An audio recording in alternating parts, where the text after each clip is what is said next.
Well, thanks for being here. This is a reading of my adaption to new transitions.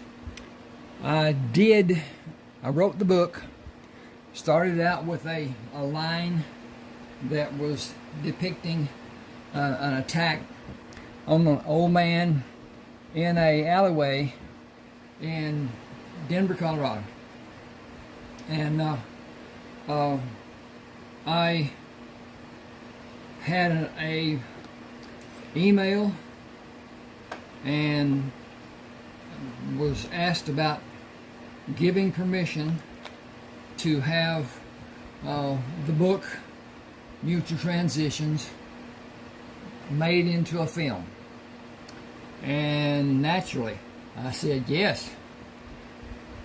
And we talked and talked and talked, and I have 31 eBooks. The first thing I'd like to do is give an offer to anyone who wants to read my books. I will allow a not free but not charged at the beginning, and the books sell at $6.99. Anyone who wants to read the first of my writings, of whatever book it is, send me an email. You can see my email address right there on the bottom, and tell me which book you want, a book or a part of a book, because several of mine are parts written in lesser word count. This book, as it stands, has 128,669 words, which is awfully close to twice the amount. Not awfully close, but close. Its normal book is around 80,000, so it's got an additional 48,000 or so to it. At any rate, those 30 books that are published on Smashwords, you can see them on Smashwords at Ronald Walker. You can see them at like this, Mutual Transitions, and start off and go through and find them, even read part of them with looking at the page and whatever. The thing about Smashwords is, if you buy from Smashwords, you have a membership that you join. All you do is give them your email address and your name, whatever, and that makes you a member. That gives you a page. That page has a library. Every book you buy on Smashwords, mine, anybody else's, it doesn't matter, goes to you as an email with an attachment. Then it is also placed in your library. Should you lose contact with that in any way, computer dies, whatever, all you have to do is go to Smashwords, smashwords.com, and go to your library and download it back to your email address, and you'll never lose it as long as Smashwords is in business. And they just sold portion, or they joined with Drafted Digital, D2D, which is less forgiving to me than what Smashwords is or was. It's really changed. A lot has changed. I have a website, and I'm paying an exorbitant amount of money to build the damn thing and have it, and I shouldn't have said that, but anyway, that's how it is. It has been a sinkhole. It's done very little for me as far as recouping any money.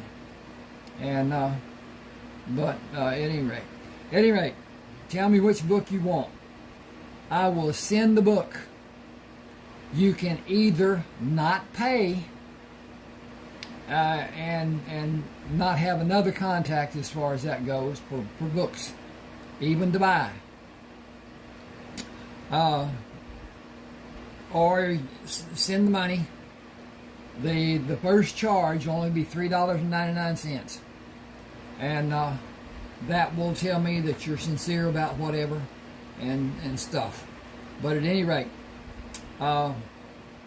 YouTube has added additional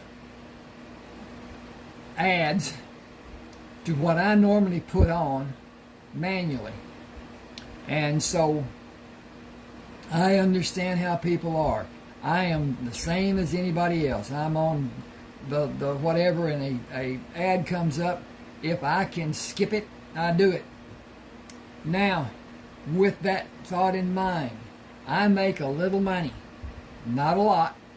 If someone just lets the ad run, go and get a drink, do whatever, you can always move back with your cursor and whatever to find where you were, instead of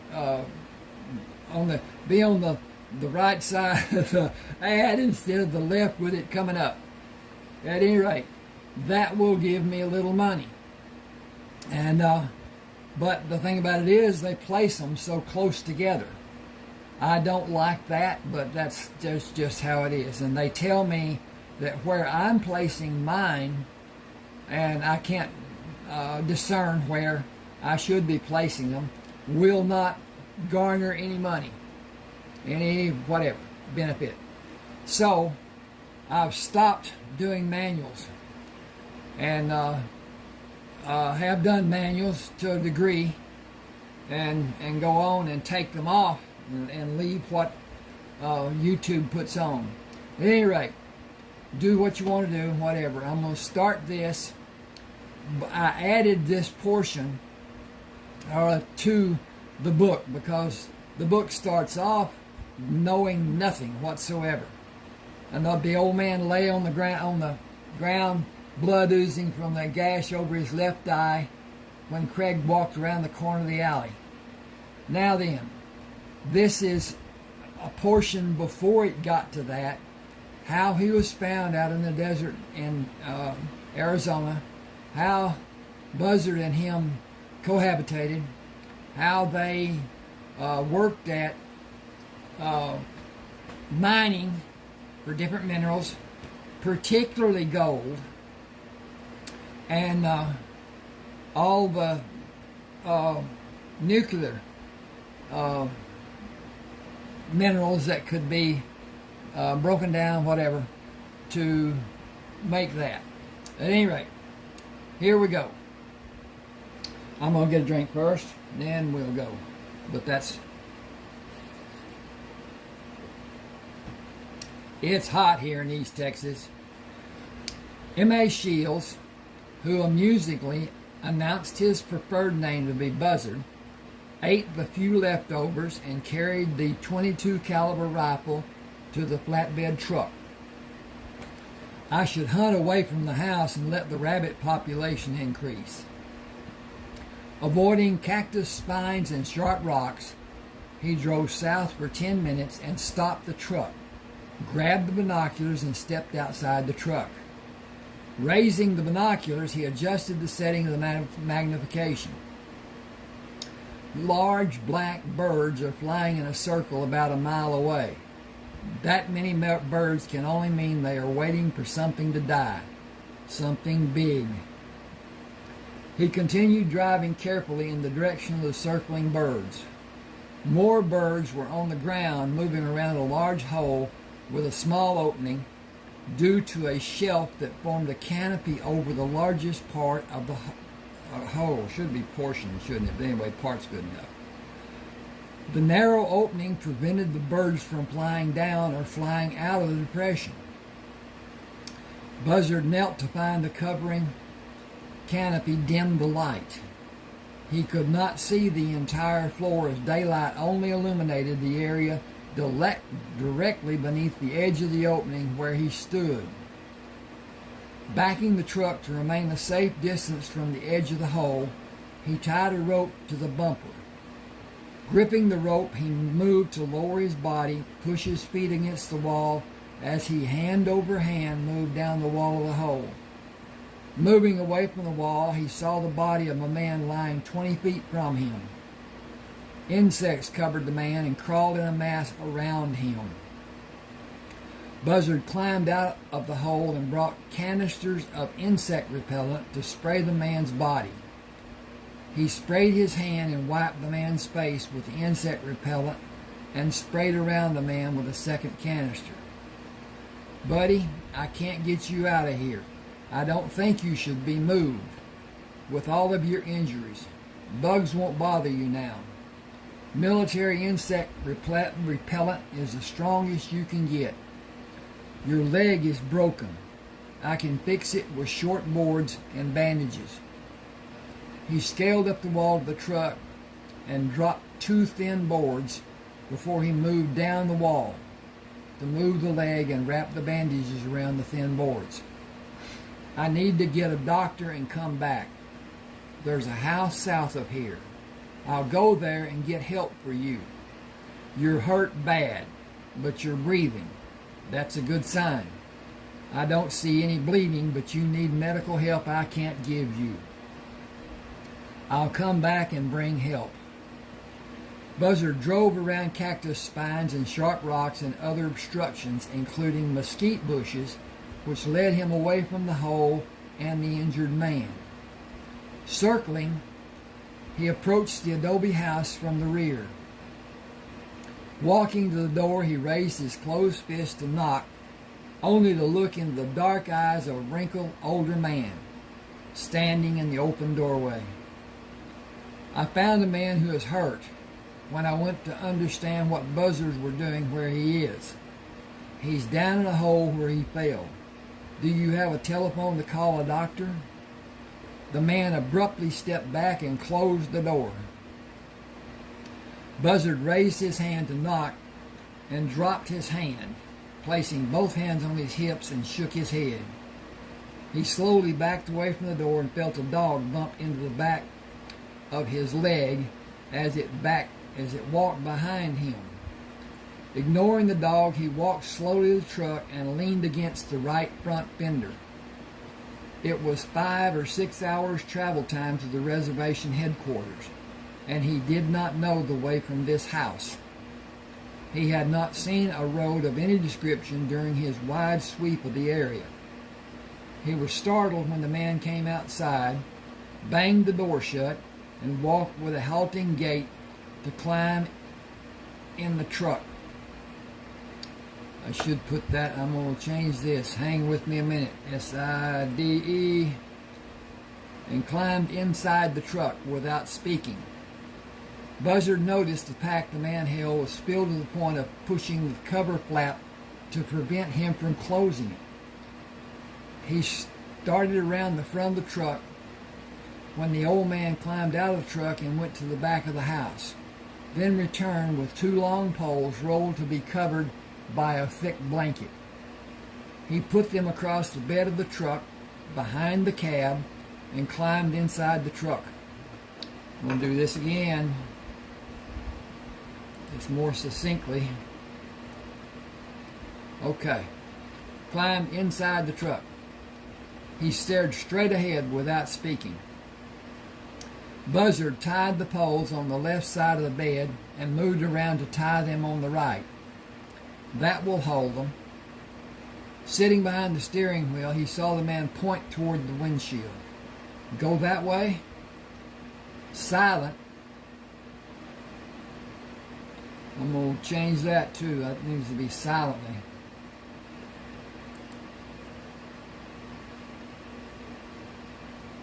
No, that's good enough. Silent. Silent, the man brought his finger to the same position. Will you tell me when I should be careful, or will you just indicate the direction we should travel? Again, the man brought his finger to the same position without speaking.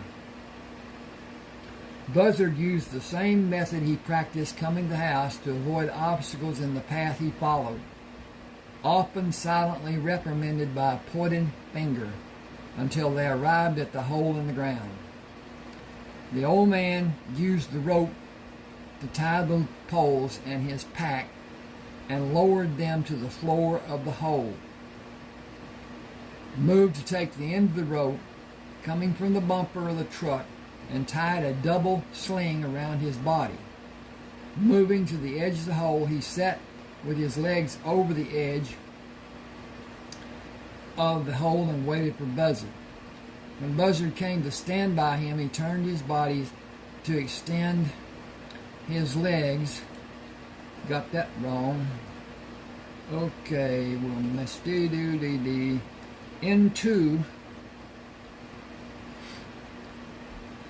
turned his body to extend his legs into the opening of the canopy and pointed down. You want me to lower you to the bottom?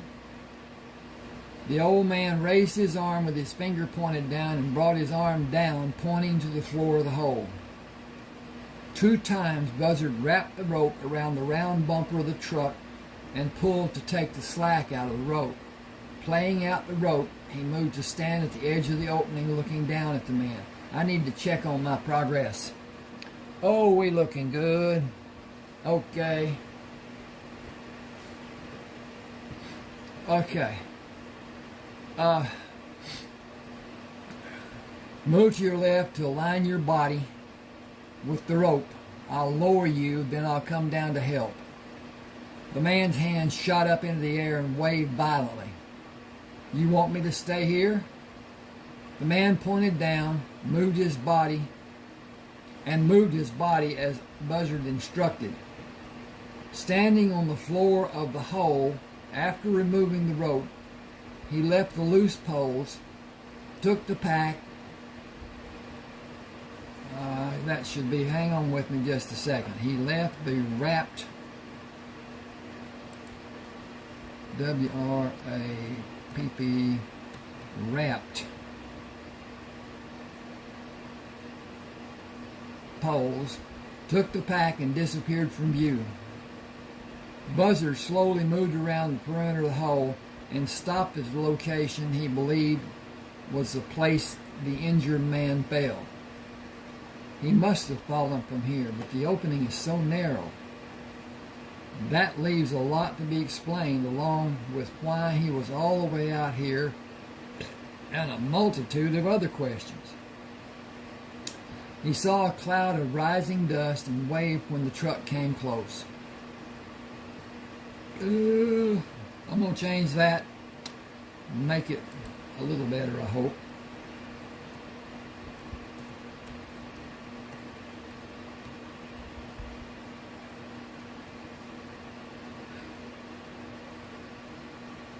Alright, we got that done.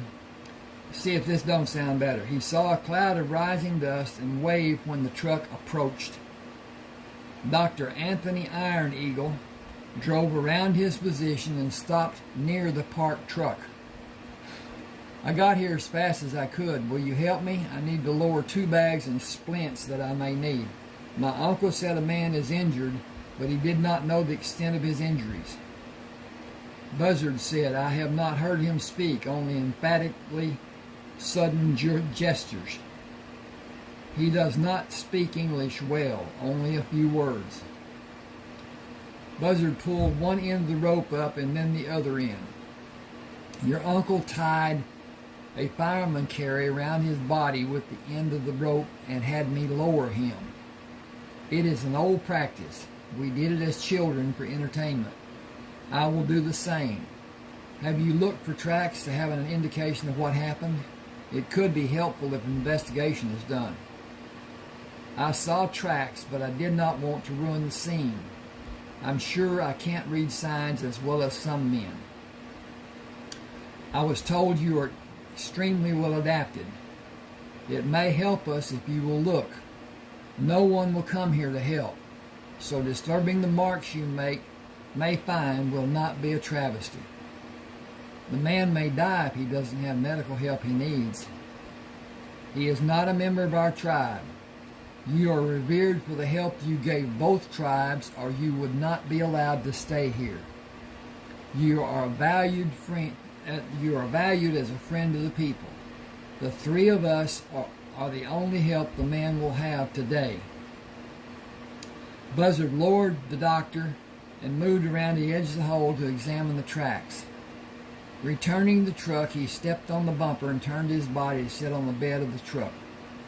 He judged the time by the movement of the sun to have elapsed 40 minutes when the doctor called him. "Will you pull my bags and me up? My uncle will tie both ends of the posts with the rope and direct us in lifting." My uncle will tie both ends of the post with the ends, and we're going to put that, I'm going to do this, with the ends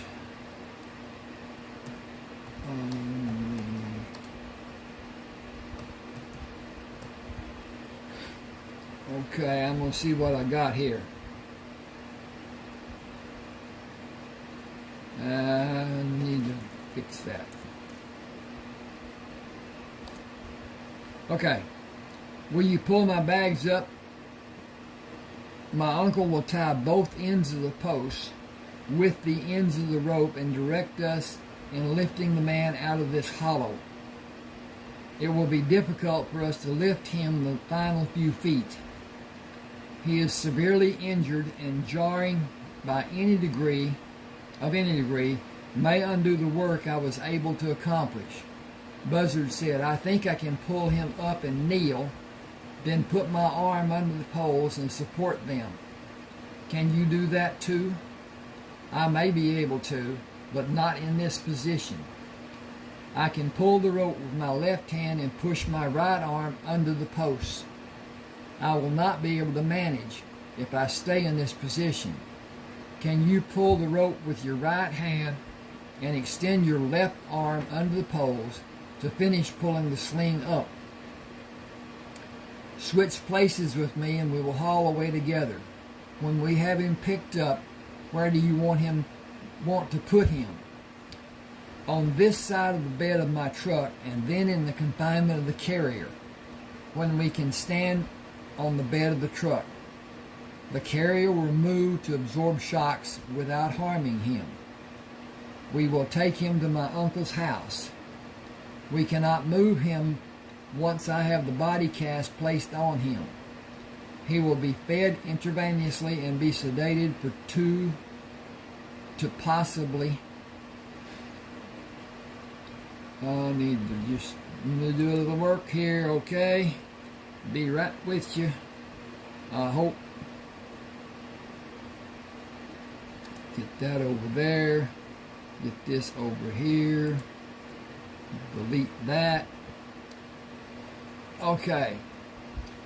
He needs... Okay. He will be fed intravenously and be sedated for 2 to possibly 4 weeks. He needs surgeries I cannot do for him, but he will live without the surgeries. It is fortunate that you found him, but will he live? Without complications, he should. The outcome of the injuries such as he suffered are difficult to predict. If he does not develop an infection, he will probably live. I cannot predict what his mental capabilities may be or what his physical recuperation may be. His convalescence will require several months. That is an educated guess, as I cannot predict what will transpire. He may have diminished mental capacities, considering the many head injuries he suffered. He may not be able to walk properly or even do more than stand. I hope he is left-hand dominant. I will attempt to correct the damage to his fingers and bones of his right hand. He will have severely diminished use of it. Buzzard watched the doctor as they pulled the man up to the rim of the hole and finally stood up with the man held between them. I have his head. Can you walk sideways with me so neither of us is forced to walk backward? Yes, I can. This man has been sorely treated. He does not weigh what a normal man his size should weigh. Has he been starved? He suffered much more when he fell due to his emaciated condition. Heavy muscling and body fat might have cushioned his fall. He has neither. Yes, I believe he has been denied food and water for an extended period. A normal-sized man could not fit through the opening he fell through. The doctor struggled to lift the man and place him on the truck bed. Buzzard said, "Come around and let me rest his head and shoulders on the truck, and I'll help you get his feet on the bed." "Thank you. I'm very tired, and he needs much more to be done when we have him safely in my uncle's house." Okay, it doesn't like something here, so I'm going to see what it says. And it's not saying anything. Okay. Buzzard climbed up on the truck bed to help the doctor up. They raised the man into the carrier and moved down from the truck bed. Moving off the bed of the truck, the doctor said, "I removed the splints you placed on his leg because the breaks needed individual attention. I put splints on his lower and upper right arm and right leg. I can do nothing for his fingers except with surgery. Please help me bring my uncle from the pit and you can go. Can you handle the man by yourself? My uncle will help." "I can help if you need me." "I appreciate your offer. We will manage. Others are waiting for us at my uncle's house." Buzzard pulled the old man up with the rope supporting him and offered his hand to steady the man when he stepped up on solid ground. He simply ignored Buzzard's kindness. The doctor helped his uncle into the truck and drove toward the house without speaking. "They act like I didn't brush my teeth or take a bath this morning. I suppose it's a good thing I didn't break wind in front of them. The best part of their leaving is that I can go back to finding my next meal and work on detailed plans for the water transportation and holding." Buzzard spent 3 weeks exploring the surrounding area, cleaning the house, hunting, and having meals he enjoyed. "I must have had food I enjoyed after the hamburgers we had on the plane going to Seattle from Denver. Funny, I can't remember anything this tasty. We will go to Spain and mine gold when we come back and again have the same almost tasteless food. 5 rich men eating like prehistoric cavemen. Back to the drawings and water. Another treat, or should I say reward. I hope the man I found is recuperating more and more every day. I find it odd that I enjoy solitude. Yet I anticipate having time with Norbert, Sherman, and Anthony. They deserve better than they ever have on this reservation. Perhaps at another time." Buzzard opened the door when Norbert knocked. "You are just in time to be too late. Dr. Iron Eagle met us on the road coming from delivering the ore. He wants you to go to his uncle's house to talk to the injured man when he wakes him up. He's been drugged for 4 weeks and it is time to let him wake up. The doc's uncle doesn't like white men, but he won't be a problem." Buzzard said he didn't say a single word to me when we met and the whole time we were together.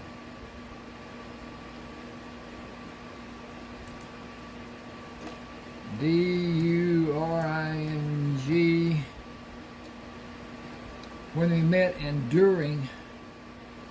I messed that up. I got to fix that. During... Ba-da-da-da. Dink.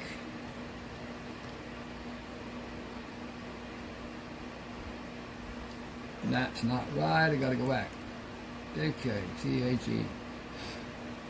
He didn't say a single word to me when we met and during the whole time we were together. White men killed his family when he was a kid. They beat him. I'm doing a get ditty over here. So, think, okay. They beat him and thought they killed him. He went with the sheriff and told the sheriff which men did it. What time does the doctor want to wake him? 9:30 tomorrow. We have to get up early tomorrow. We wanted to bring you the message from Dr. Iron Eagle. He said it was important that you be there. He probably wants the man to see a friendly face when he comes to his senses. Norbert grinned. That can't be, or he wouldn't want you. Go home. We can't. We have to go to our workhouse. We can only go home Saturdays after we make the last delivery of the week and enjoy having Sunday off. See you later. I may not be here tomorrow. I don't know what the good doctor may want. Sherman smiled. He will want you to tend to the injured man because his uncle never will. Buzzard said, Doc said the body cast will stay on him for 6 weeks. It has only been a few days more than 4 weeks. I can't refuse to help the man I found. Will you ask for someone to care for the injured man? I will pay a wage to that person for helping him. Are you saying we should send a man? The man is in a body cast. He can't wipe his own ass. He can't direct his own urine. I don't believe we will want anyone to help, but he can't refuse. He can refuse to allow a woman. I would if I was faced with his predicament, but I would also weigh my chances and my choices. Can a man cook? Will he clean the house and wash clothes?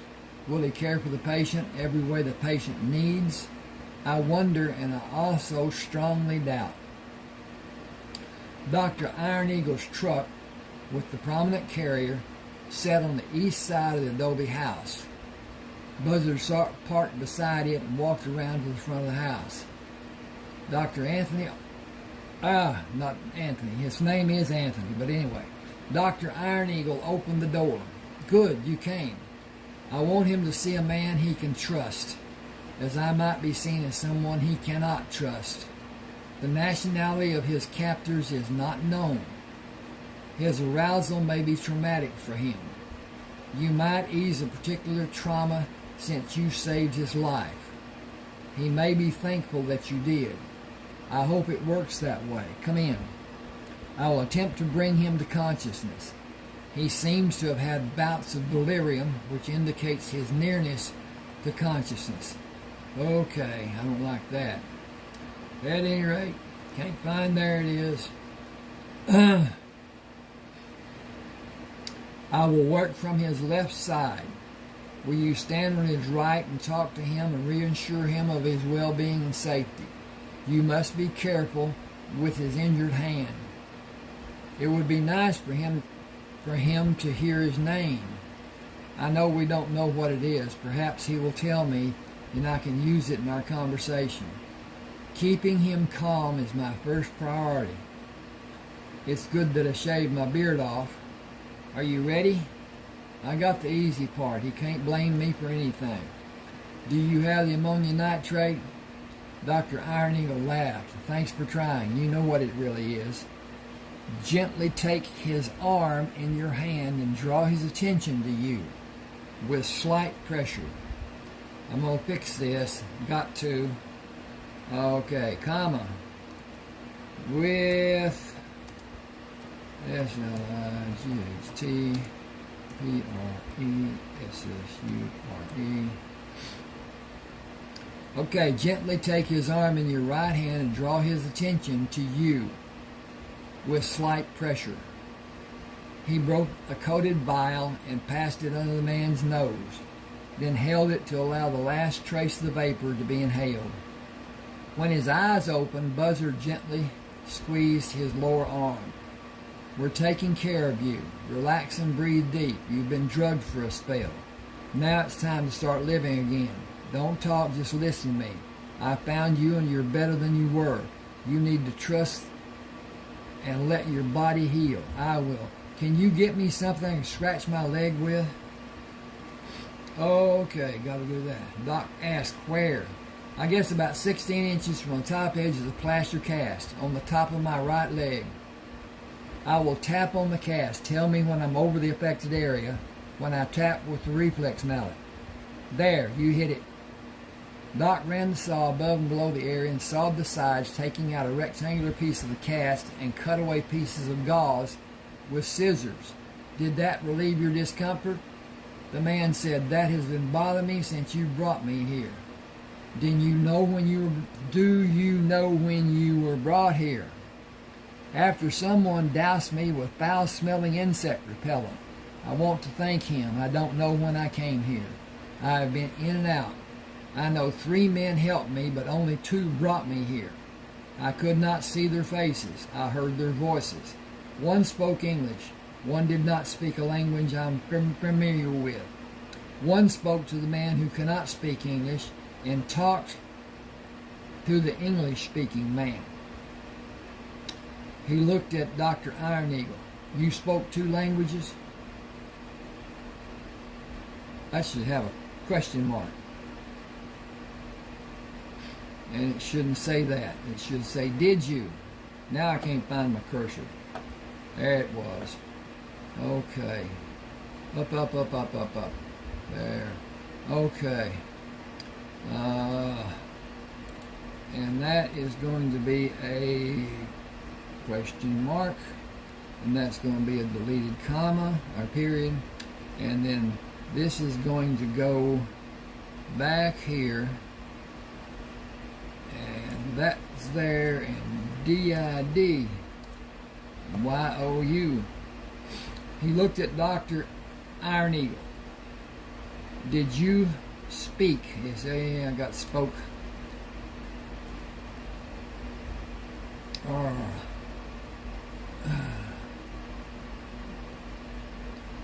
Take care a minute, just a second. They got it. Alright. Did you speak 2 languages? He turned to look at Buzzard. I'm going to save this. Click that there, click that there, click that there, and we're done. Okay. He turned to look at Buzzard. You spoke English. Ants were stinging me and bugs were biting. The pain was so strong I did not know where all of it originated. As I said, I was in and out. Everything is not clear, almost dreamlike, fuzzy. Buzzard asked, what can I call you? I have been trying to recall without success. I simply cannot remember. 2 men put me in the trunk of an old clunker of a car and brought me here. I was in the trunk a long time. They argued about how they would kill me and almost came to blows. I crawled backward, away from them. I am not certain what happened after that until you poured the insect repellent over me. Thank you for what you did. How do you feel? What's hurting? What's not? What do you need? Your name would be nice. My mother gave me my name, Morticius Alejandro Shields. It isn't easy for people to pronounce, so I chose Buzzard as an easier name. It is out of respect for a man I hold in high esteem. Buzzard it is then. It is a unique name, but easy to remember. Where is this place? Hang on a second, I gotta check progress. And we are progressing. Okay.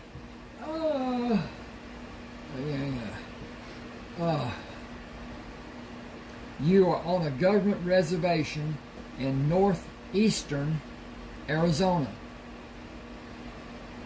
That's wrong.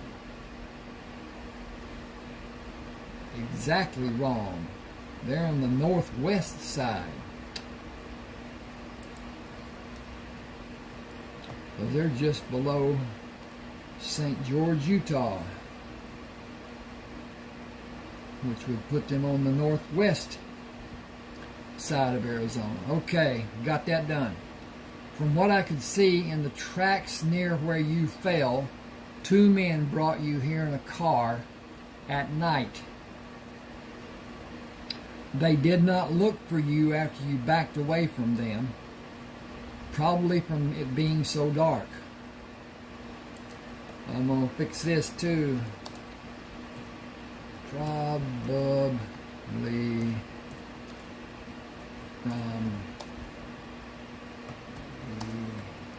darkness. Okay. They floundered around for a period of time before they left. I followed the tracks to an asphalt road and lost contact with them. You were very lucky to be alive. Can I call you Lucky? Buzzard and Lucky. That is a unique pair of names. How long, I got the dirt here. How long will the cast need to stay on? Doc turned to face him. The full arm cast can be removed next week. The lower cast should remain for 3 weeks. Your fingers and wrist are held in a form. I need to change this because that can't be a full cast. P-A-R-T-I-A-L.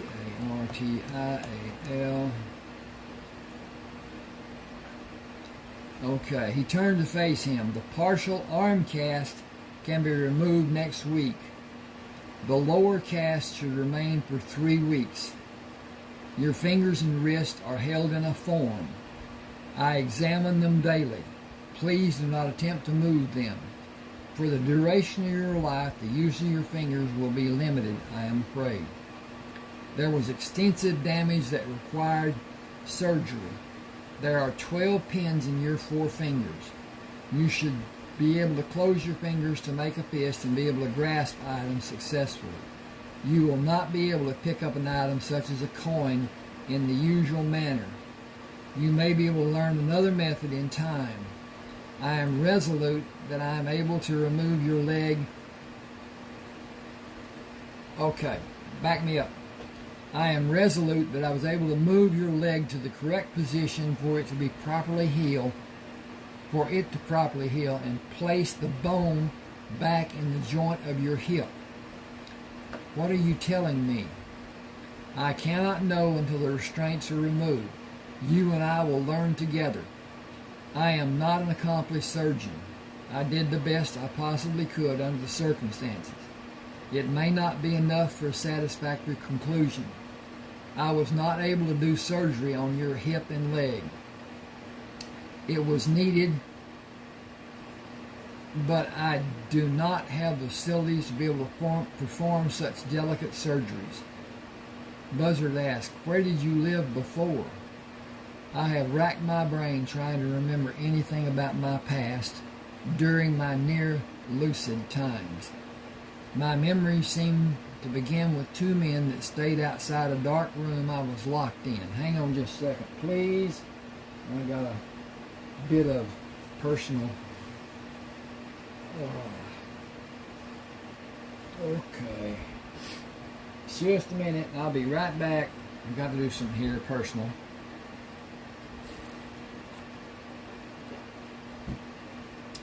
Oh. Okay, locked in. I have bits and pieces that I cannot put together. I think I remember things, but it's like I'm in a dream, and I can't move far enough or fast enough to catch up. I can't quite grasp what I think I remember or find words to complete the sentence. I cannot get the fogginess out of my head and pull out the pieces that makes the memory complete. I am not sure of anything before the memory of being in that small room and the time I spent locked in it with them in the house on the other side of the door. They were sadistic and tried to starve me. If I had the chance, I could shoot those men and kill them, but I could never do to them what they did to me. I remember being in that small room with no light and the door locked. The room was about 4 feet wide and 5 feet deep. The idiots talked without stopping. They were told to starve me and burn the house with me in it. That was what they talked about, over and over. They argued continually, bickering about everything, and they talked about how they were going to be rich after they were paid. What they did to me was sadistic and morbid, but I survived. My condition grew weaker every day, and I thought many times that I would die, but I survived. When someone goes for 2 or 3 days without food or water, their body begins to rebel. They get to a point of wanting to die. I was hallucinating, and those visions made me mentally unstable. When that happened to me, I changed. People talk about having strength and how they would be able to endure hardships and what they would allow and not allow. Put them where I was, and those thoughts will fly out the window, and their statements of what they will and will not, have and have not, will completely change. Until they face those atrocities, they can only imagine. Reality is harshly different. He paused and looked from the doctor to Buzzard. I ate a multitude of living lizards and everything that became available. I will be dead if not for doing it. Should I continue? Buzzard said, we don't have a lot to do. If you feel like talking, it may help your memory. The house was old and had shifted off its foundation. My room had a wooden floor that slanted severely toward the outside wall. When I stretched out to sleep, I had to put my feet in the back right corner with my body angled across the room because the floor slanted toward the back left corner. I relieved myself in that corner. They threw water under the door, attempting to wash away the stench I caused. It became my habit to lay on my stomach on the floor with my feet extended to the back wall, praying they would throw any amount of water on the floor again. I made a dam across the room with my shirt to absorb the water and squeezed it into my mouth after I got all the fresh water I could manage. I did not make a sound to alert them that I was drinking the water. One of the men threw water and attempted to electrocute me using an electrical charge from 2 bare wires he dropped into the pool. I had the shirt ready to catch the water and I got shocked in my hands, but I was able to release my grip and the water did not come past the shirt. He was the one who was shocked. I could hear him dancing around the water trying to get away from the electrical charge. He could not stop to bend down to move the wires because every time his feet came into the water, he got shocked and his partner refused to help him. It helped my resolve to live because after it happened, I would picture him hopping from one foot to the other, being jolted by the electricity with each move he made. Even after all the time I spent in that tiny room, I can close my eyes and see it as clearly as if I'm seeing it happen now. It was part of what kept me going when I was close to giving up.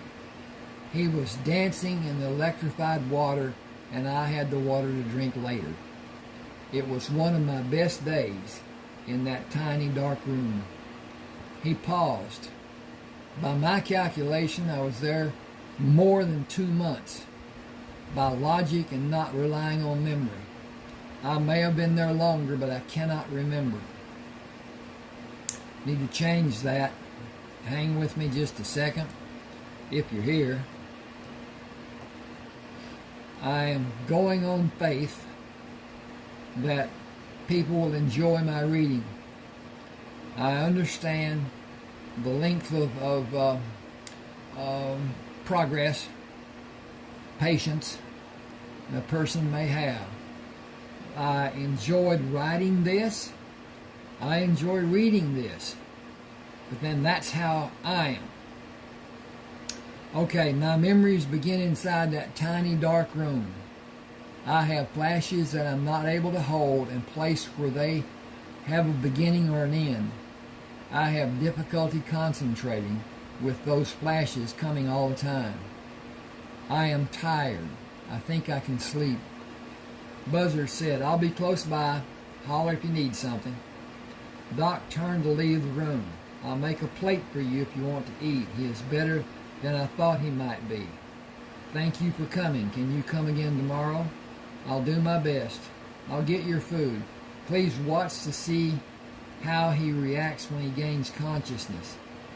He was not apprehensive or agitated earlier, but that may not hold true. He may be startled, even frightened, when he regains consciousness. Trauma victims are sometimes confused. You were a reassuring presence for him earlier. I will be close and watch him, Doc. Tony brought a plate to Buzzard and sat in a chair across the room from him. Do not ask. I never have, and I have survived. Some things are better left unspoken, and some things are better left unknown. Just enjoy his cooking. Buzzard smiled. I used the name Morty until I joined the Army. While I was working as a carpenter, a man would ask, "Where is that buzzard?"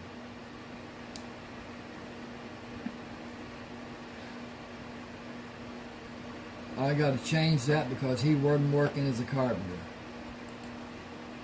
Working and okay, back that up. That's the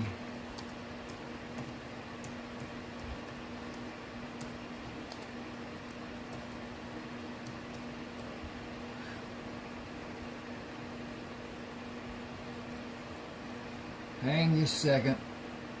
While I was working in the House of Time, a man would ask, "Where is that buzzard?" He was a good man. I used buzzard because of respect for him. My nephew calls me Unc. The injured man, buzzard called Lucky. Got to put a comma there.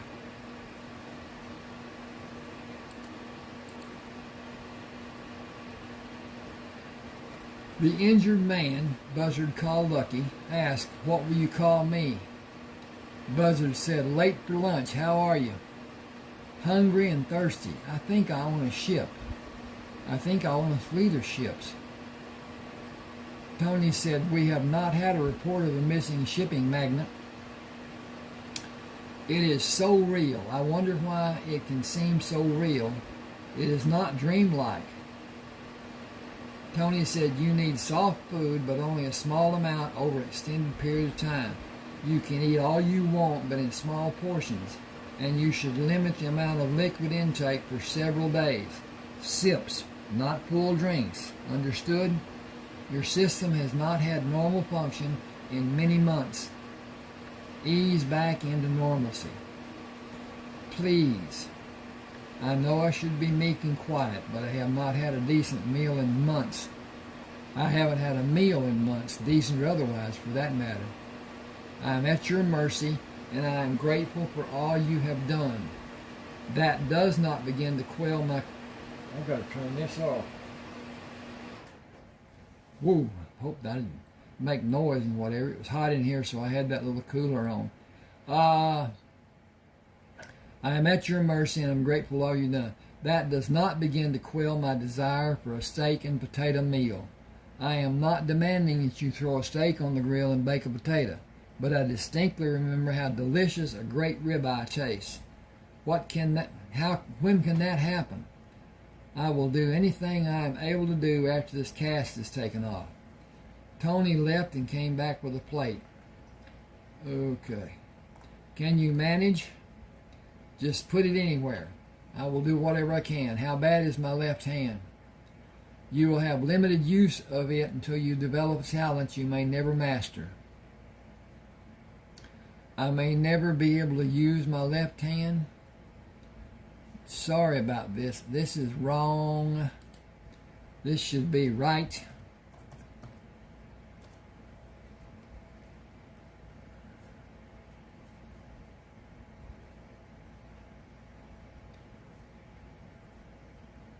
Okay, and this should be right because of things being what they are. Tony said, "I'll get a drink for you. Will iced tea suit your taste?" Love it. Now, how did I know that? That is a mystery science has never been able to explain.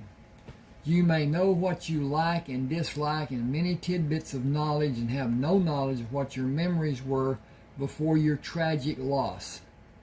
The triggering point of traumatic amnesia.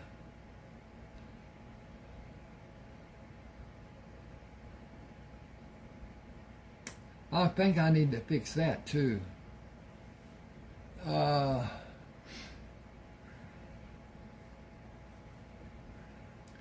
Is that what I have? Traumatic amnesia? Your trauma began inside a cramped, dark room. Your collected memories begin inside that cramped, dark room. It is reasonable to assume you were made to be unconscious by force. That reckoning of your predicament and the result may be the cause. It may be such a terrible realization that you will not allow yourself to remember. You said the 2 men were paid to kill you. Who might have employed them? I think that will be your first key to remembering. It may never happen, but you are alive, contrary to the desire of some unknown person or persons.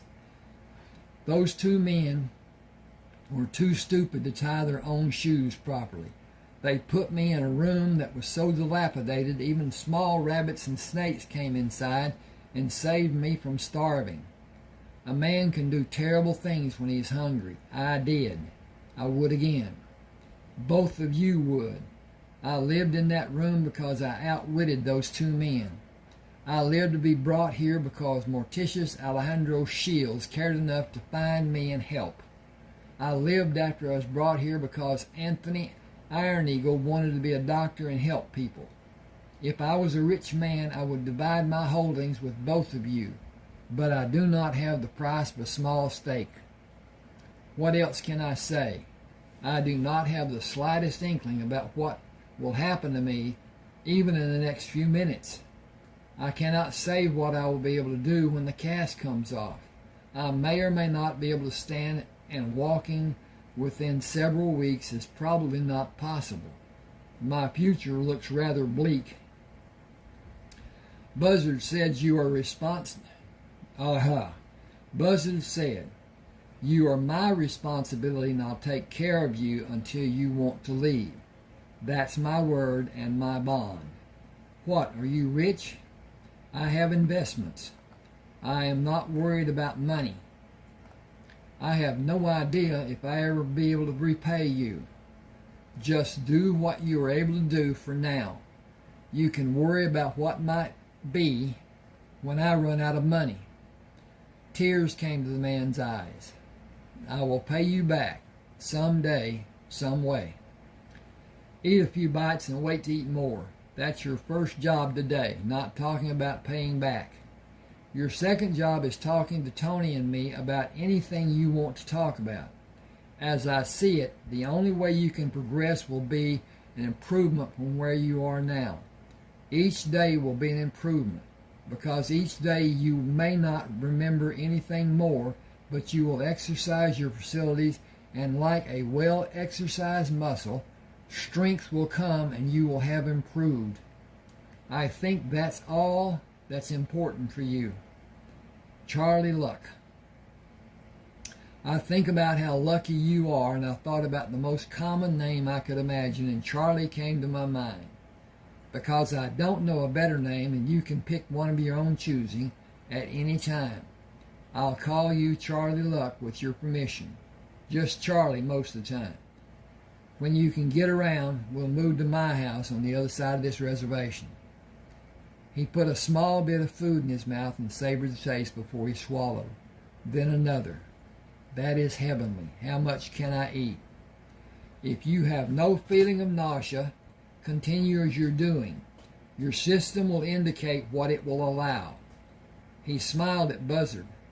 If you can go through life being called Buzzard, I can tolerate being called Charlie.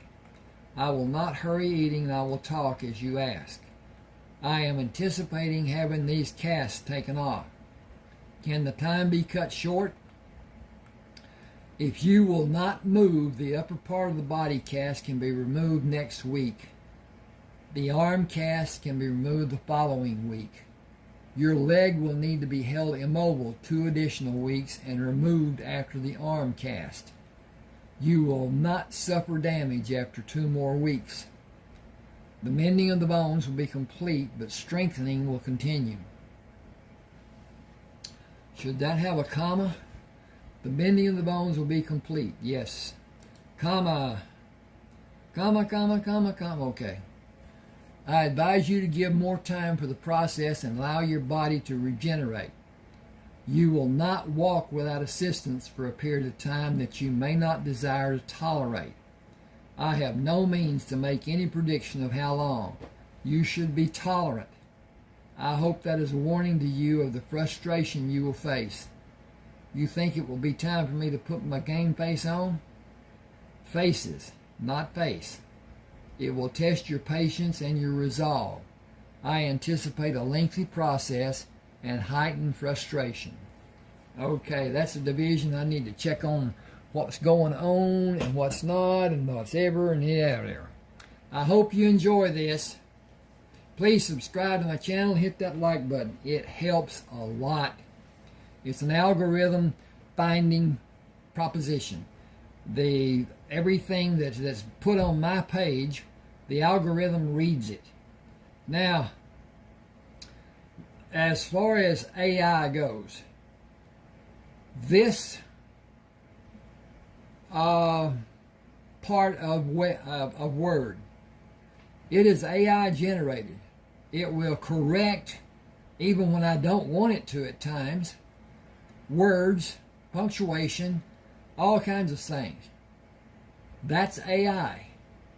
In time, most of the jobs that people are doing now, that are sitting at a desk and blah, blah, blah, not manual labor, will be AI. There will come a time in the distant future, possibly, Elon Musk feels that in his time, his essence will be downloaded into a robot brain, and his essence will live, AI functioning. And if you've seen the movie I, Robot, it's going to be real. There will be robots of different... There are now robots. There are vacuum cleaners that will clean your house with you just turning them on. They go to where they bump into something, they move around it, they go blah, blah, blah. That's AI. This computer, your computer, it's AI. Artificial intelligence. And it's something that we will probably never... I'm not going to see it in my lifetime. I'm too old. But things will be what they are. Not anything we can do about it. Okay. Buzzard's got Charlie in the truck with him. But anyway, Buzzard parked his truck near the front door of the adobe house and carried Charlie from the house to ease him into the seat. We're about 3 hours from the house. It is not yet 8 o'clock, and the sun isn't high in the morning sky. We should be at the house before it gets unbearably hot. Drink plenty of water, eat the meat cakes I brought. You fleshed up pretty well and gained a good bit of weight this last month, but you have a long way to go. I have been eating normal meals, but you know some of those meals were not easily eaten. I have a remedy for that. Good tasting foods start with rabbit and greens for our noon meal and vegetables for dinner. How does that sound to you? I will know more about that when I know how you cook the rabbit. You cannot do anything to harm the vegetables. Buzzard grinned. Can you cook? I can, but I'd rather eat and not wash dishes. The guest has to wash dishes. Then I will cook and you can wash dishes. Neither of us will cook or wash dishes for 2 months.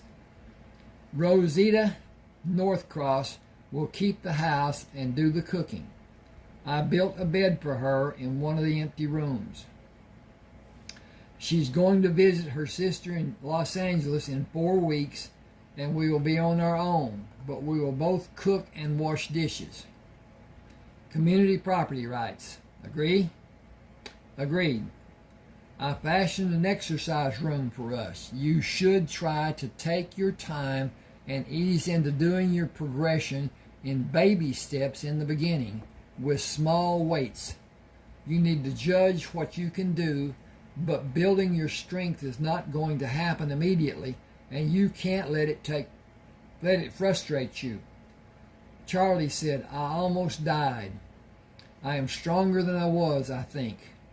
I fear that will forever be my frustration, not being able to remember the things that come to my mind in shadows and blurs. I think it is important to concentrate on the present and expand your knowledge. Let the past stay as dormant as it is, without attempting to bring back old memories. I think in time you will have parts come to you. I hope they will all be good memories. Charlie said, I have considered my present circumstances for a month. I am penniless. What am I going to do? You cannot continue taking care of me, and I have no expectation of anything miraculously jumping into my pockets. That will not be a problem for a long time. We will find and mine gold. The gold we find will not be enough to divide with either of the tribes wherever we find it. It will be ours. The leaders of both tribes have instructed me to keep the gold and never tell a soul if I found a single sliver. Everyone knows it is here, but if they find even a little, it must be given to the tribe and be divided, leaving the finder a few cents. The deposits are not large. We may take the better part of a year to have a few $100s. We will be paid for finding other kinds of ore. I get a percentage of the ore being taken to the railhead, and the trucks being used are mine, giving me a daily rental fee and maintenance on the trucks. It isn't a large amount, but it keeps money in my stash. I can afford to go somewhere when I need to and if I need to. I can't afford to fart if it has a charge. Transient circumstances, I assure you. Transition after transition will bring success. Buzzard stopped the truck near the door of the house. I'm going to have you swing your legs over the edge of the seat and pick you up to take you into the house and deposit you in a comfortable chair. Tony wants you to stay off your feet for another week. Rosita just opened the door. She will bring you anything you need. She is being paid a daily wage, and I bought her train tickets to Los Angeles and for the return trip sometime in the future. She may never use it, and she can have a refund if she wants. I hate to be a bother. Do you want me to fire Rosita? No, that would be stupid and cruel. Then be a bother. You know, sometimes you tend to be really hard-lined in your thinking. Buzzard smiled. I'd rather be hard-lined than hard to get along with. I have not witnessed that in you yet. Swing your legs out and practice being a bother. Rosita pushed the screen door out. The house is clean and lunch is ready. The rabbit and greens were delicious. Buzzard said, This is Charlie, Rosita. He doesn't want to be a bother for you. He will not be. Why would you think that? I am here to help in any way I may be needed. Mr. Shields has been very kind and generous. Charlie said, I'm not able to walk for a week. I have no inkling that I can successfully walk after that week. How is that a problem? The obvious fact is I am completely dependent on someone helping me like I am a helpless baby. My circumstance is demanding. Rosita said, I have 4 weeks before I go to see my sister. I have faith you will be able to take care of yourself before I leave. I sincerely hope it will happen. Buzzard said, It will happen. You are too strong-willed to allow it not to happen. Do you want to go with me to see the water transfer systems tomorrow morning? And the crops in the fields? Those too. It must seem like a miracle to the people. Rosita said, It is a miracle.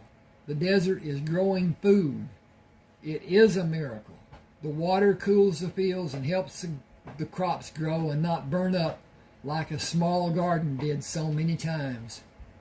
Buzzard said the weather will allow a long growing season. 2 crops may be grown. The second crop will require plants that are heat resistant. He stood in front of Charlie. Drop your right hand to the lever on the side of the chair. Can you raise your legs and pull up on the lever? Gently. Okay.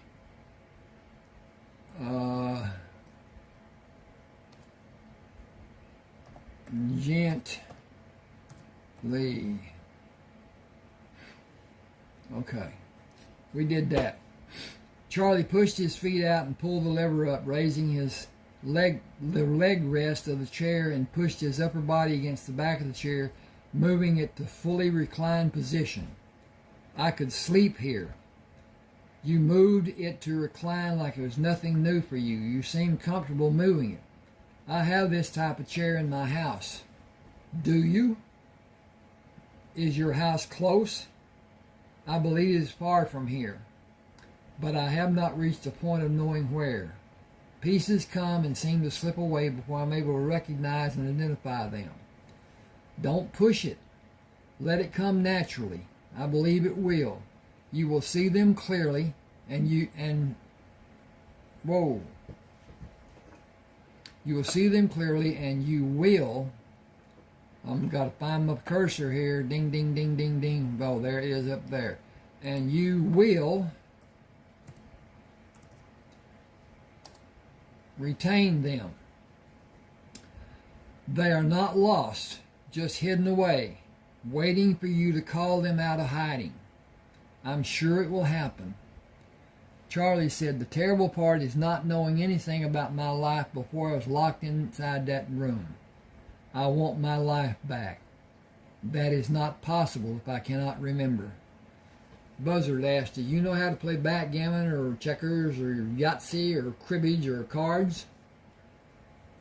The tribe scrounged around and found games we can play. 1 week. That is all I will give you to try to entertain me. Then I intend to walk. Buzzard moved around and looked at Charlie's feet. Not without help. With the difference in the lengths of your legs, you're going to need a built-up shoe. It won't give much flexibility when you walk. Can you build one? I can get it close to the right height. You'll probably need some stuffing in either of your shoes to compensate for not being exact. The difference is less than an inch. That's not too bad. Maybe I can tiptoe when I walk. I think that would put a hell of a strain on your foot. It will be better with a thicker sole. You mean it would be better if I put my shoes on the correct feet? Now that would be a sight to see if you transpose them. Rosita brought a plate of food for Charlie. Do I have the privilege of eating in this chair? Buzzard said, you have the privilege of not moving out of that chair unless you feel the call of nature. I'll take you to the John and stand you in front of the commode to keep you balanced. You will provide guidance through the endeavor. Stand up straight and don't put extra weight on your short leg. It needs time to continue mending and growing. And when I need to sit, will you also have a bedpan? That is another can of worms. You need to be patient and careful. It could determine how much more length your healing will allow your leg to grow, gaining growth. Both the hip and the break can have growth if you allow it to happen. Your hip joint will grow new tissue, and with it supporting the ball on the end of the femur, either sitting or lying down won't stop its growth. Then you can help me into the truck and we can go anywhere we want to go. Sitting in that chair is not the same as bouncing across the desert. 2 weeks, and Tony will make a decision. The crops will be almost ready for harvesting, and you can walk with crutches, but only on a hard surface, not slippery, here in the house. These tiles are slippery, and the mortar joints are lower than the surface of tile. You can readily bust your ass. Once the crutch is slipped, it's gone and you're going down. Rosita brought Buzzard a plate. Okay. I got to do this. Okay. S-E-C-O-N-D. Rosita brought Buzzard a second plate. There is more if someone wants it. Buzzard said, thank you. Charlie, do you want seconds?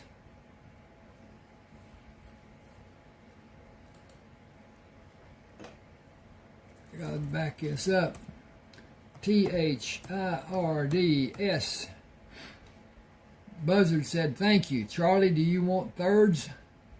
He nodded his head. "After what I have had to suffer, and as delicious as this is, I do. But split it between us, please." She smiled. "There's enough for each of you had full portion." Was Micah's cooking that bad? Bad. See, this is AI did this to me.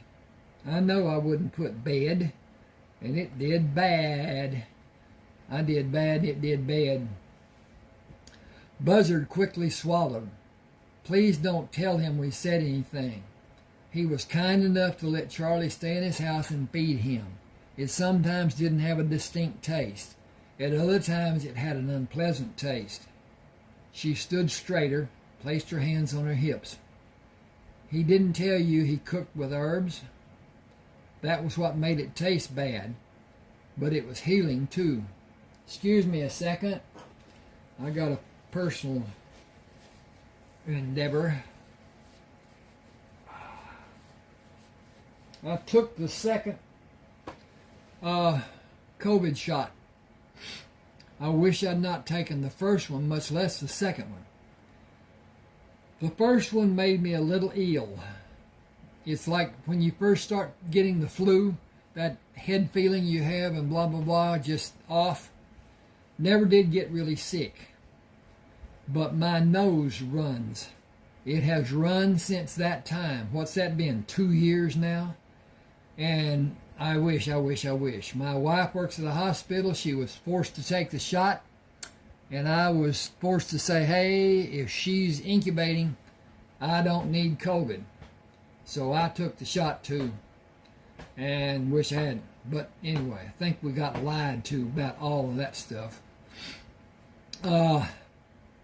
Let's see. Buzzard laughed. He seldom spoke to Charlie. He never spoke to me. He did not speak English when he talked to Tony. Even that was rare or away from our hearing. Tony told us what happened to him when he was young, and we understand why he feels as he does. She shook her head. Those people were caught and hung by our people. That should have been enough. He knows he's wrong, but he will not change. Don't expect him to bring something and come to check on you. His kind of hate does not have room for being civil. He helped me. He did that because the tribe wouldn't like it if he didn't. He did it out of concern for his own benefit, not to help you. He let you stay in his house for the same reason. He let Mr. Shields come to his house because he helped the tribes, and they would blame him and turn their back any time they met him if he had refused you. He is a hateful man. Charlie asked, would he hate all spotted dogs if a spotted dog bit him? He probably would. It's just the way he is. Buzzard said, we will not go anywhere we can... Whoa! I got a knot in there. It shouldn't be there. Buzzard said, we will not go anywhere. Man, I don't know why I want to do not, but I do. Buzzard said, we will go anywhere we can on both of the reservations. Are there other people we should be made aware of?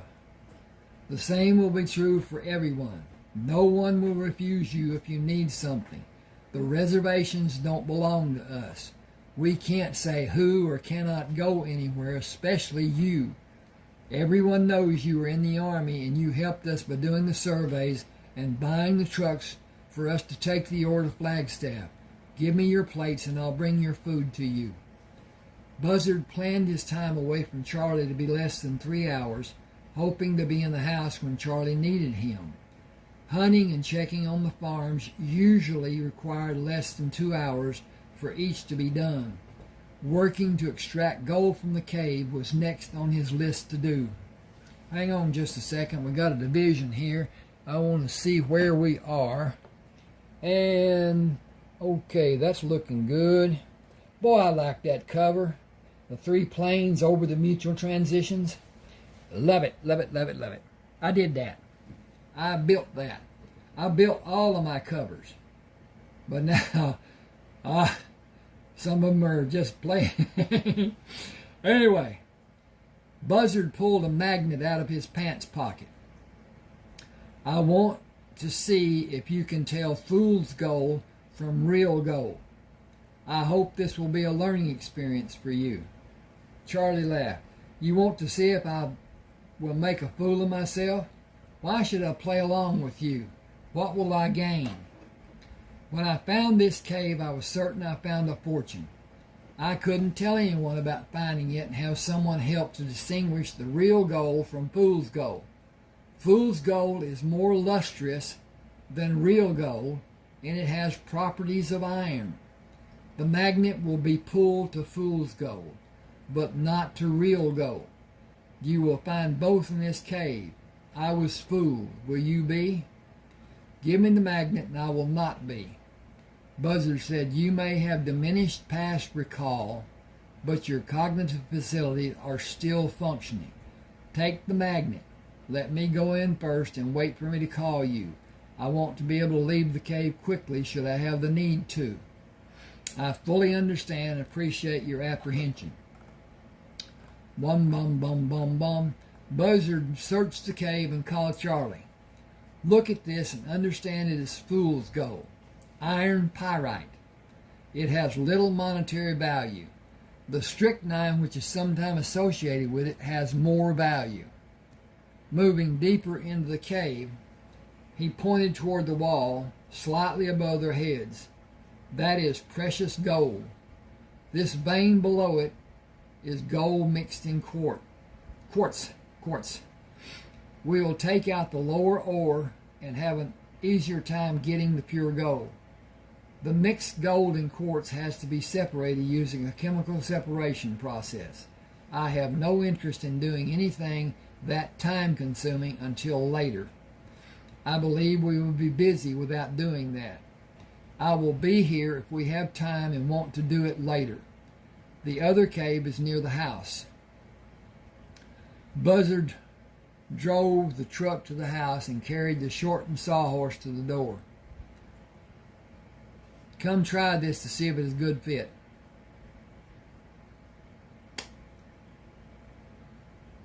Okay. Charlie sat on the sawhorse and swayed right and left. It is short enough and it seems to be stable. Thank you.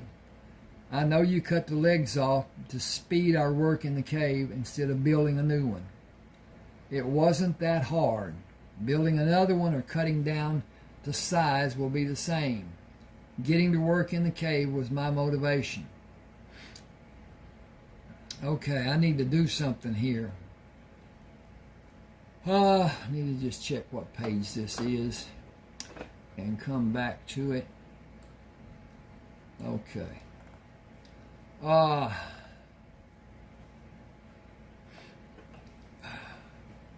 Okay. Getting to work in the cave was my motivation. For me or for you? I can go anytime. Naturally, I did it for you, but that means it was for me too. We're a team. Excuse me a second.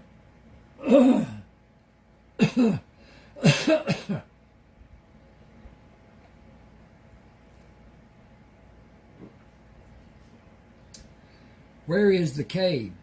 Look straight west. See the dark cave in the side of the mountain? It is at level ground and we can walk to it. That's right. When you're stronger, we will.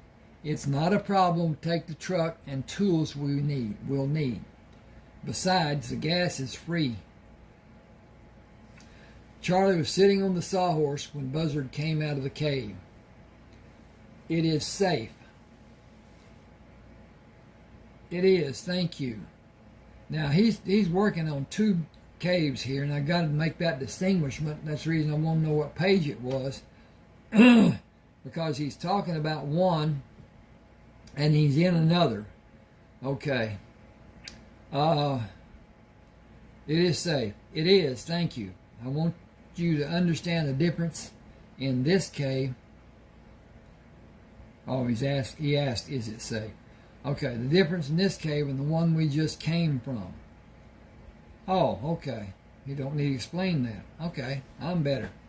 That one will require hard work, and not much will be gained except over a long period. The ore deposits in this cave are prolific in comparison.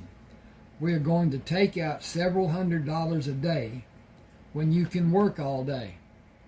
I have the means to shelter and feed us. At this time, I don't need the gold you are going to see when we go inside. We don't need to hurry. That is my point. No one will come here and take the gold. It will be waiting for us when we have time to work on it. Charlie frowned. What dollar figure will we finish this project? Oh, what dollar figure?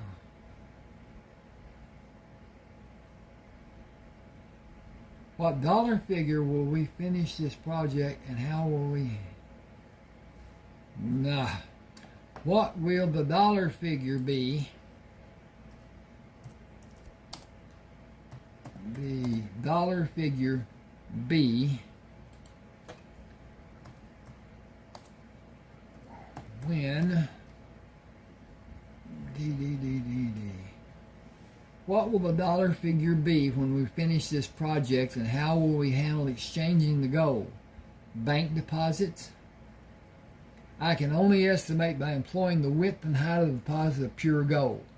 Substantial might be appropriate without a definitive conclusion. I feel the need for you to understand how you might leave this area when you have the desire.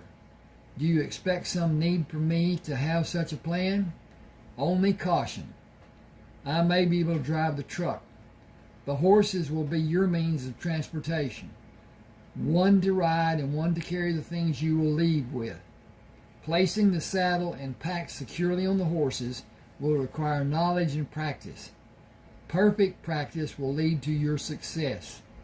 You should have both mastered before we take the gold to the bank for cash in our hands and substantial checking accounts. Gold coins are not as easily destroyed as common dollar bills. Got a break. I'm going to look at my stuff here since it's what it is. Okay.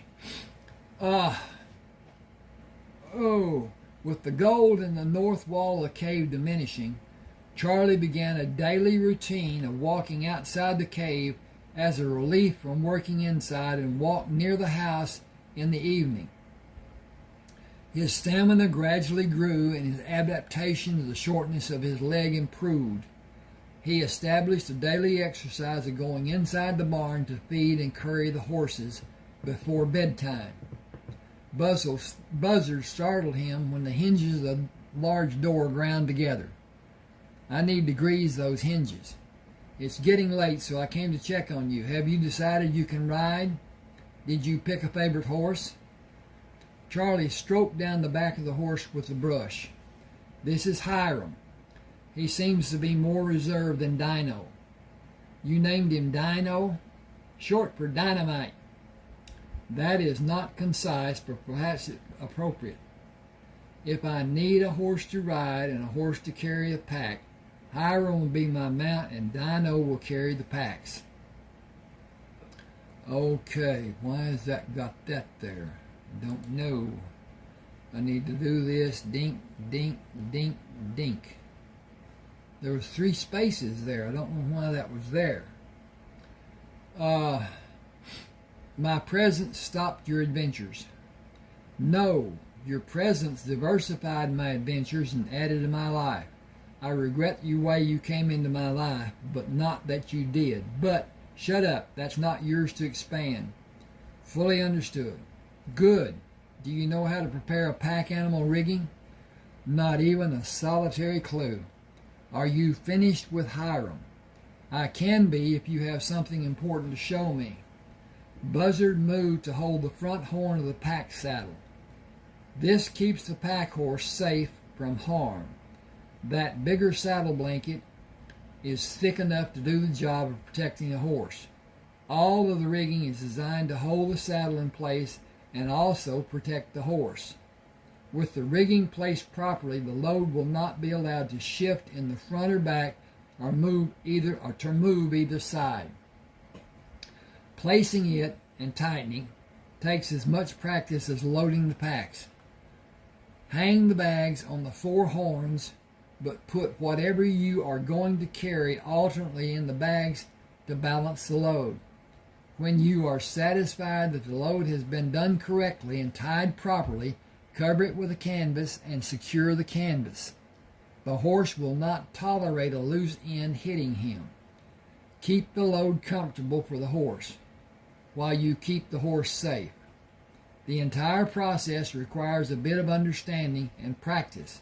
Unlike a riding saddle, the pack saddle should be checked during the journey and taken off the horse when you stop for an extended period. A truck is so much easier and it doesn't need to be fed and cared for. Charlie took the bail of the kerosene lamp. Time to get ready for bed. We may finish taking out the gold in the north wall tomorrow. We have removed more than I thought we would. Are you still sure the tribal leaders want us to keep it a secret? It will only be a small amount for each person to have. Nothing has changed to make the circumstances better. Jealousy and violence will prevail. I was warned a long time back in the past. Hang on a second. This is another division.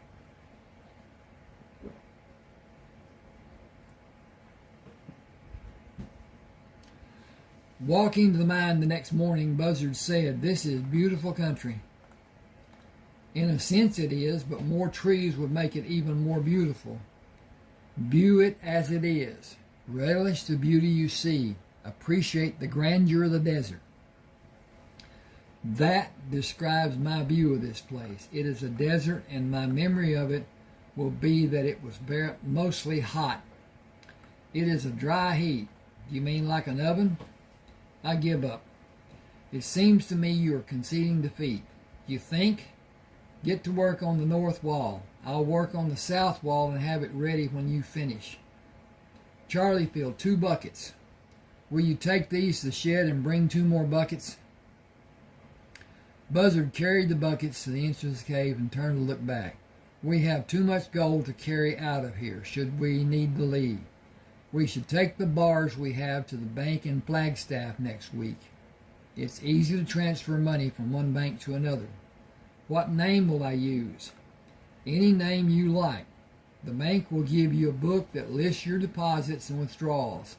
You can use your book at any bank and deposit cash when the transfer is done.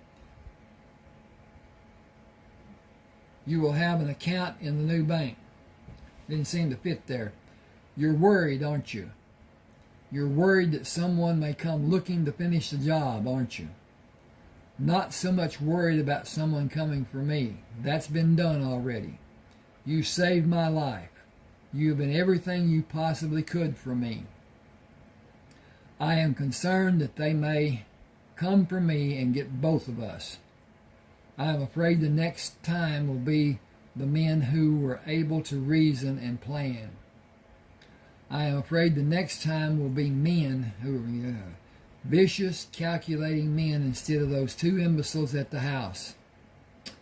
Make plans to be prepared for that to happen. That's the only response I can think of. Charlie said, we cannot carry the weight and the bulk of the gold we have.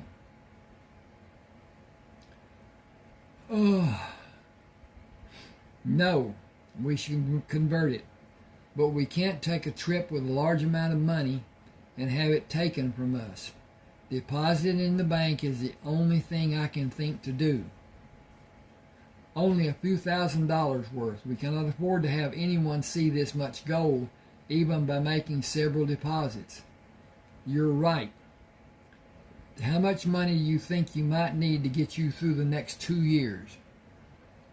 2,000 should be sufficient for several years. We will need a way to carry the cash and keep it concealed.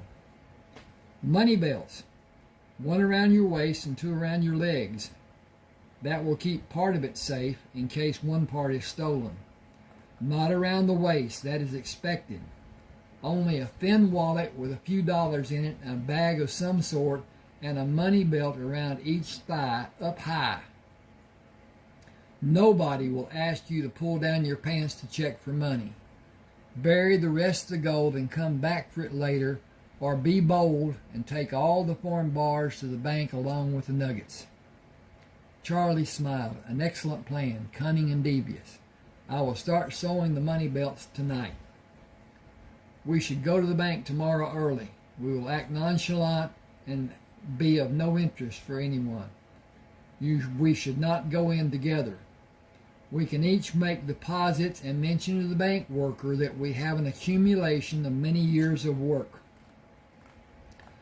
Buzzard shoveled loose quartz toward the rear of the cave. 9 pounds is $3,000. It will be easy for us to carry, and we can take the large bars and keep the small bars and round pieces in a pouch.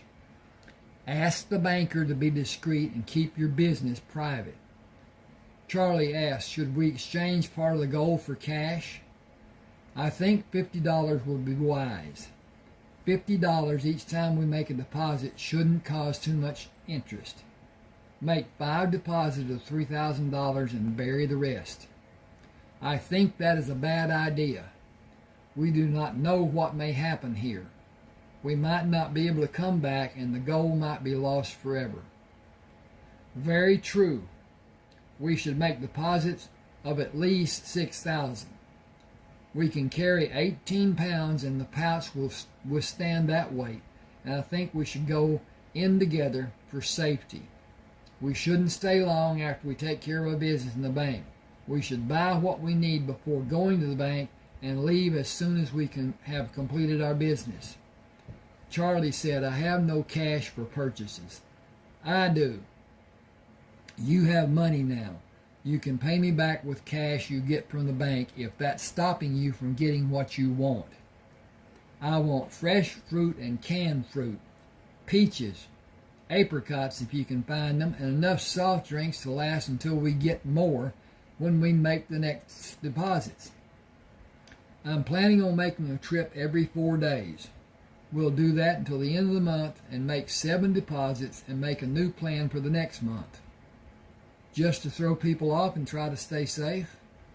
Buzzard shoveled ore toward the back of the cave. That's the plan. People don't plan to fail. They fail to plan. As they planned, Charlie and Buzzard walked into the bank with a pouch strapped across their left shoulder and one over their right shoulder. Each pouch carried 18 pounds of gold. Buzzard approached Cal Devlin. We'd like to sell gold and deposit cash in this bank. It will need to be weighed and assayed. We melt it and pour it into forms. It is pure. The assay will give me the confidence to make the exchange. Where did the gold come from? That may be a problem for us. That will not be revealed. If that is required, we will bid you a good day. Bank policy requires me to ask. The law states that it is not required if you leave both the gold and cash in the bank for 30 days. Then there will not be a problem. Bring your pouches. Oh.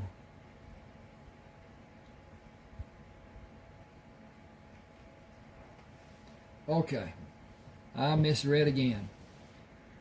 Then there will not be a problem. Bring our pouches back after the weight determines the dollar value and give us the deposit books. We will ask for complete discretion on the part of the bank. Certainly, discretion will always be exercised. Your banking business is not a public record, and indiscretions have always been prosecuted. Our employees are aware of the eventualities. I will have Jared Brooks take your photographs. Your photograph and signature will be the forms of identification you will be required to submit for withdrawal.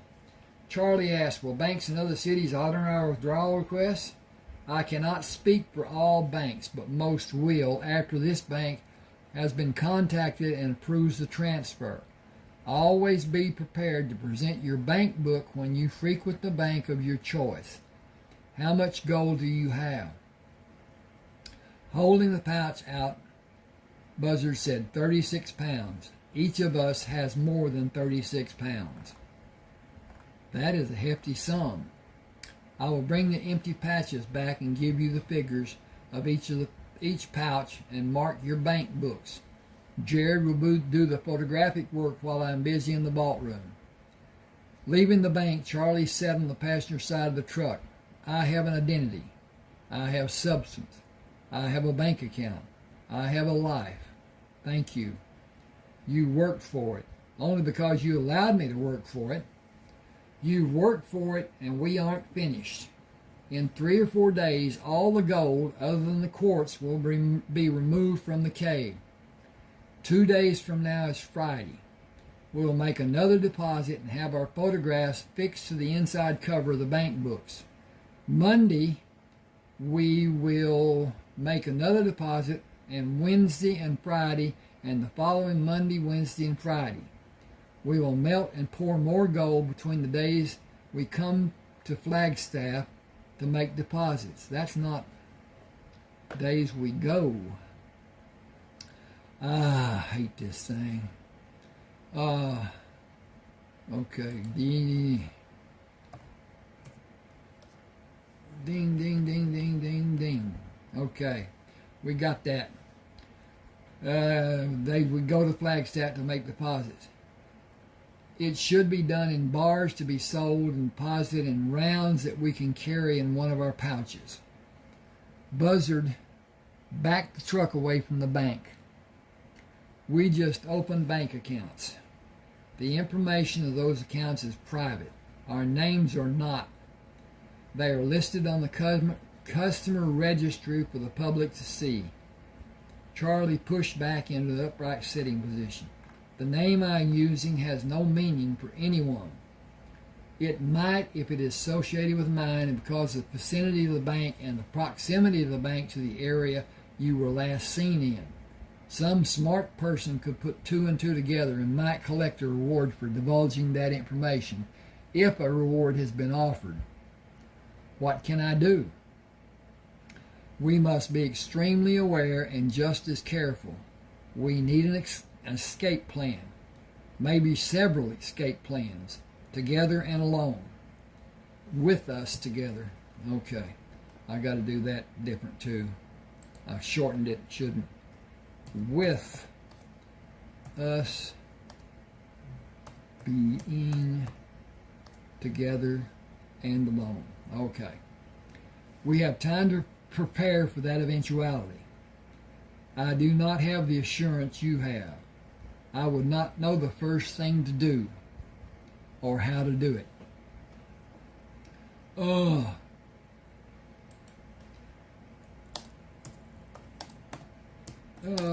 To do what may be needed. I do not know the first thing to do or how to do what may be needed. You do. Saddle Hiram first. Be prepared to jump in the saddle and ride for your life. Prepare Dino for the packs, load and leave. Getting free is most important. Coming back will never be an option. Go away from the problem. Go to St. George to collect all your cash and sell the horses. Buy a train ticket in another name and use initials and your last name. Go away from the trouble. Don't stop in a small town. The more people around you, the better it will be. I think that needs to be, the more people around you, the better it will be. Okay. Think of your safety first. It is better that we don't know where each of us will go. It can't be forced from us if we don't know. Remember, they are going to kill you. They were going to kill you. I think that will be the purpose if you were ever located. Charlie said, I believe you're correct.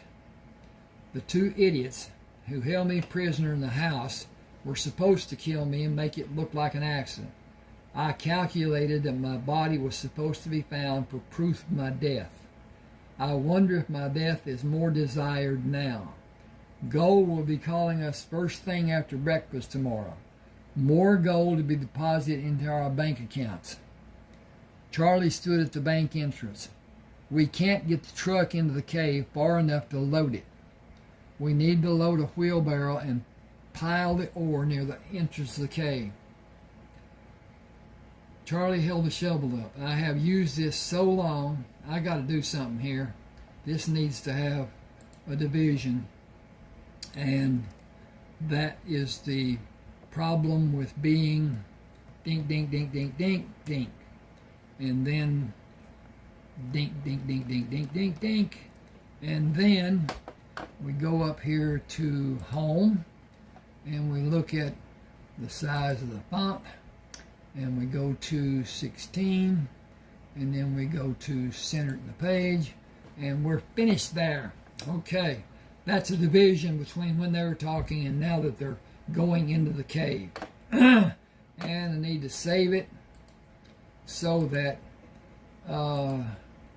it is not going to be lost. Charlie stood at the cave entrance. Da, da, da, da, da. Charlie held the shovel up. I have used this so long the blade is worn until it's almost gone. I need a new square shovel, unless you allow me to load only a quarter of what you load. I will get one from the shed. I didn't see one when I got the wheelbarrow. You may need to get one from the barn. Will you keep yourself balanced and bring two back? Bring two back? That will be a pleasure. I will be back before you can say whatever the longest phrase you may know with two shovels, left and right. You get to choose which you favor. Buzzard stood at the entrance for a short time and loaded the wheelbarrow. When he pulled up on the handles to dump the ore, the anchor from the wheel axle broke on the right side. Pushing the wheelbarrow farther, he dumped the load and turned his back to the entrance, then pulled the wheelbarrow to the shed. He turned a spare wheelbarrow to push it out of the shed, then stopped to get a drink from his backpack on the shelf. As he raised his arms to bring the backpack down, an explosion from inside the cave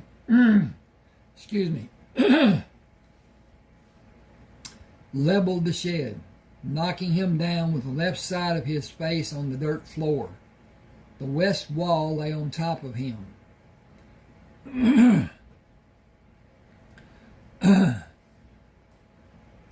Without pressing. Okay, I got to get dee. Well, there it is.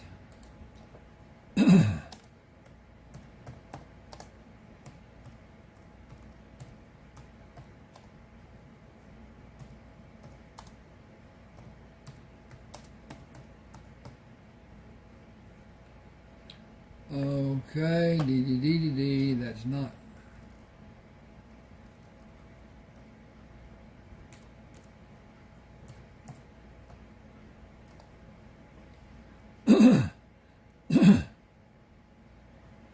The west wall lay on top of him without pressing on his head. Charlie haltingly moved to look at the scene from outside the barn door. A dark cloud of smoke rose out of the cave and decreased to a light-colored tendril before he could see the pile of rubble inside the cave. Buzzard is gone. Nobody could have lived through that. It even knocked the shed flat. I have to get away from here. First load Dino, then load saddle Hiram, and get what I need from the house. Go away from the danger. That was what we planned to do when something like this happened. Less than 30 minutes later, he rode northeast to keep his presence unknown from someone who might be watching, with the barn sheltering him from their view. He continued until he was sure he could not be seen by anyone near the cave and turned Hiram in the direction he felt would take him to St. George, Utah. He would not push the horses and take whatever time the journey required. He was safely away from the danger, and he had everything he needed except Buzzard. He lost his only friend and his only guidance to help him navigate in the world he was so unsure of. He stopped and attempted to ease his heart rate. I am not at ease, Hiram. You may need to find your own way until I am able to think intelligently. I have never been so frightened. but I am regaining my composure. We are going to St. George in Utah, as Buzzard told me to do. Charlie rode until the sun was nearing the horizon. He stopped several times to allow the horses, hey, back up here a minute, I'm going to get a drink.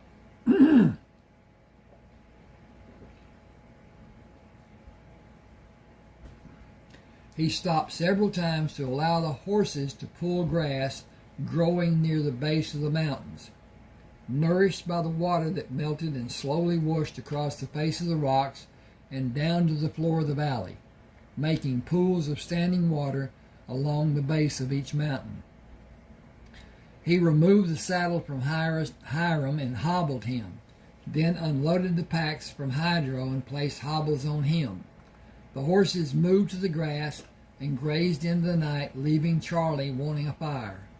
He had not seen wood for a fire since he began following the valley floor as he moved steadily north. St. George and the railroad was at least a 3-day journey using the horses. He calculated his need for the 3 days sitting in the saddle and leading Dino. It was necessary, but he sensed a dread of the harrowing trip to be done. He was not comfortable sitting in a saddle all day, and he was fearful about the outcome of what he needed to do to travel to St. George. Someone might be following. He could only load the packs on Dino and saddle Hiram and ride until he knew the horses needed nourishment and water. After they rested, he rode again. He found a spot where the water flowed down the mountain to drip off a shelf of rocks and pool at the base of the mountain. Filling the 4 canteens and waiting for the horses to drink their fill, he stepped into the left stirrup and pulled his weary body into the saddle. We have been fortunate, Hiram and Dino. I can only hope our luck holds. I am missing Buzzard terribly. Give me a second. Okay. He would know far better than I do what I should do. I need to try to preserve our strength for whenever we leave these mountains. The grass will be sparse and the water will be less than what we had.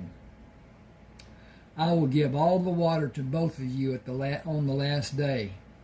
We will need to travel into the night to reach the water we will need.